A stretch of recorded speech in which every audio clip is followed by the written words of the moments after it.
বাংলাদেশের চলচ্চিত্র জগতে কিছু মানুষ আছেন যারা শুধু সিনেমা বানান না, গল্প খুঁজে বেড়ান।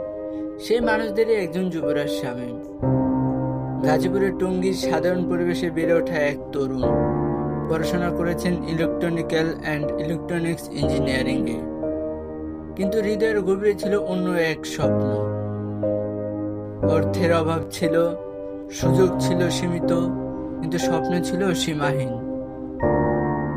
সেই স্বপ্নের শক্তিতেই তিনি শুরু করেন চলচ্চিত্র নির্মাণের পথ চলা। মানুষের গল্প, প্রান্তিক মানুষের জীবন আর বাস্তবতাকে পর্দায় তুলে ধরাই ওঠে তার লক্ষ্য।